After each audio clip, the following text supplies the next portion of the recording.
Janie, can you talk about a time when you had to advocate for yourself? What strategies did you use and what was the outcome? So I think one of the biggest ways that individuals can advocate for themselves is really around salary. In my opinion, we're all doing this for the money so that we can retire or have nice things or support a family, something, right? There's also like great experiences in people, but I think like the Hmm. primary draw to even go to work is to Mm. support those things. Yeah. So there's two parts to this. The negotiation piece when you're first offered a job, I have found that scripting it helps a lot. I think that that's one of the Mm. places where everyone gets nervous and they start to second guess themselves and wonder what their worth is. For me, I found that I will actually reach out to maybe three or four of my mentors in my network. I'll run through the negotiation with them and all of the Mhm. aspects kind of on the table. And then I will write it down word for word what I want to say and then Yeah. read it when I get an offer. And I Mhm. counter every offer that I get. And I would encourage everyone to do so.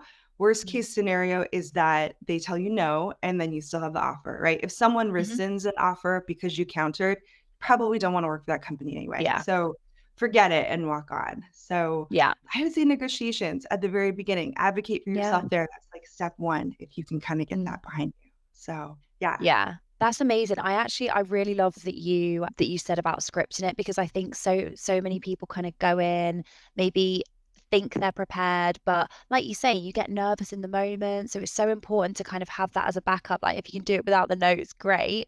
But also if Yeah. you need a script, no one's going to judge you for it. So I think that's a really, really valuable piece of advice. So thank you so much for sharing that. I think the other part to this too is when it comes to advocating for promotion. So it's Mm. important to remember, especially in software and especially in newer companies, that your manager may rotate pretty frequently on you. It's not uncommon for individuals to Mhm. have four, maybe five managers in just a couple of Yeah. years as companies are learning to kind of figure out what their strategy and their shape is. So have a promotion document that you update either on a quarterly, monthly, or weekly basis where you track any feedback that you've given, Mhm. any projects that you've done, what the outcome of those projects were, and what your contribution to those projects were. So never, ever, ever give a manager the power to track those things. Mhm. Always track them yourself. Managers Yeah. are completely unreliable for those Mm. things. So advocate for yourself in that way. So get in the door, get a high salary, and then start to continue to advocate for yourself throughout the whole process. Yeah. So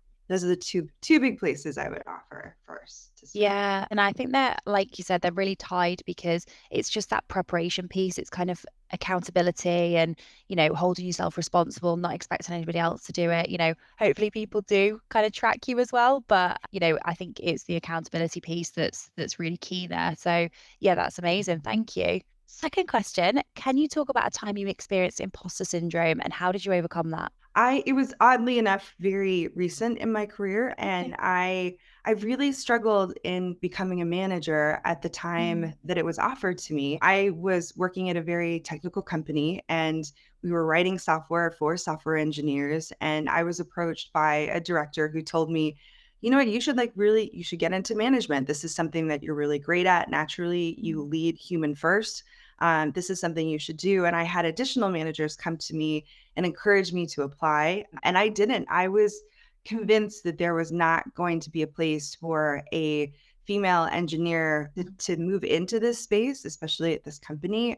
And I really struggled to feel like I belonged in that space. Mm. And so I let an offer go by without even applying, even though the director was in place telling me that I needed to apply Yeah. or to him. And I didn't, and then another one came up and I thought, "Okay, well, I'll just jump in and do it and see how it goes." And within 2 weeks of getting that job, I realized it was the job for me. This is the job that Mm. I have been meant to do my entire life. And so, Yeah. and I was a little sad for myself that I let imposter syndrome take me off course so much, but I was excited in the end that I managed to work through it to get the position. But it is real, and even when you have experience at managing Yeah. imposter syndrome, it can still show up in weird ways. Mm. It's pretty wild to even see it this late in Yeah. career. It's kinda crazy. Yeah.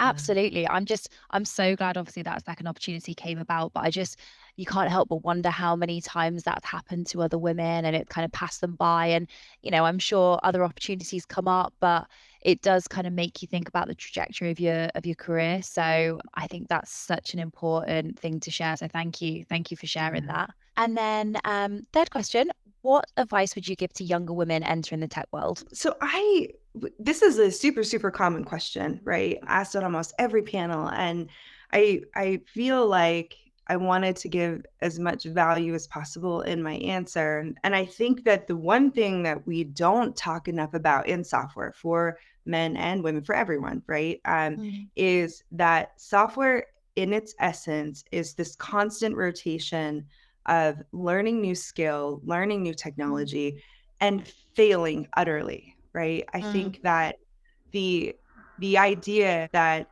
these senior engineers or these principal engineers, staff engineers know everything and that they don't fail is completely false, right? They're mm. constantly in a rotation of failure. Yeah. So I would say that for anyone, for especially women moving into software, from what I have seen from my friends who are holding down full-time jobs, who are raising children, who are running households, right? Learning and solving problems comes very natural to us. And so lean in and do that and rely only on that and embrace the Yeah. fact that you're going to have ups and downs and that things are going to kind of be difficult at times, but understand too that everyone around you is struggling through the exact same thing. They Mm. may not look like it always, but they definitely are. So just keep that in mind that the whole community is constantly learning and failing. It is just the nature of the business. So it's Yeah. important to not be discouraged when you go through that process because it's just in our DNA and trying to solve problems. So